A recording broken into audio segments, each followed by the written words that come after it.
Yulin Castro nanindigan sa kanyang food review sa Iloilo.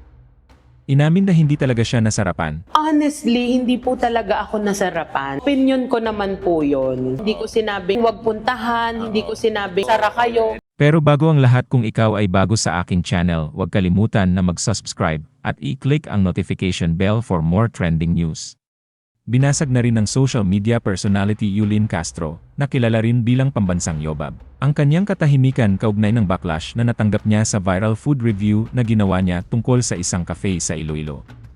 Sa kanyang kontrobersyal na video ngayon, tahasang sinabi ni Yulin na walang siyang natikman ng kahit anong masarap na pagkain o inumin sa cafe, na umani ng matinding batikos mula sa publiko sa pamamagitan ng kanyang channel sa YouTube. Ibinahagi ni Yulin ang kanyang side ng kwento, na nagpapaliwanag kung paano sila nakarating sa cave pagkatapos manood ng isang pelikula at nagpa siyang subukan ang karamihan sa mga item sa menu. Inamin niya na ang pagkain ay sadyang hindi nakakaakit sa kanyang panlasa. Nilinaw niya na hindi niya sinabi sa mga tao na huwag suportahan ang cafe o dapat itong isara. Sa pagtugon sa issue ng paggamit niya ng malakas na pananalita sa video, idiniin ni Yulin na hindi niya ininsulto ang pagkain, ang staff, o ang cafe mismo.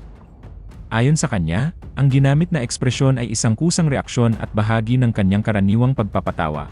Inamin ni Yulin na dapat ay isinama niya ang isang disclaimer para malinaw na ang kanyang pagsusuri ay batay lamang sa kanyang panlasa, na maaaring hindi naangkop sa iba. Taos-puso siyang humingi ng paumanhin sa mga chef, staff, at may-ari ng cafe, na kinikilala ang kanilang pagsusumikap at sinabing hindi niya kailanman intensyon na manakit o mawalan ng trabaho ang sinuman. Naging emosyonal din siya, na ibinahagi na ang mga komentong mapuot sa kanya ay lubos na naapektuhan, lalo na ang mga nagtatarget ng mga individual na may kalakihan. Bagamat inaasahan niyang mauunawaan ng kanyang mga tagasunod ang kanyang katatawanan, nabuksan ng sitwasyon ang kanyang mga mata sa kung gaano kalawak ang kanyang naabot sa online, tinatawag itong wake-up call. Nangako si Yulin na mas magiging maingat sa kanyang magiging content. Sa huli, humingi siya ng tawad sa lahat na maaaring nasaktan niya o nasaktan sa pamamagitan ng kanyang pagsusuri, lalo na sa team ng cafe.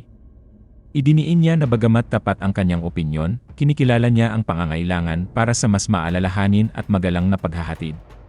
Punta kami sa coffee shop na to. Tapos gusto namin mag-coffee. Try natin kasi wala naman ito sa Manila. O-orderin ko lahat ng mga nandun para matikman ko lahat. Honestly, hindi po talaga ako nasarapan. And opinion ko naman po yun. Hindi ko sinabing huwag puntahan, hindi ko sinabing sara kayo.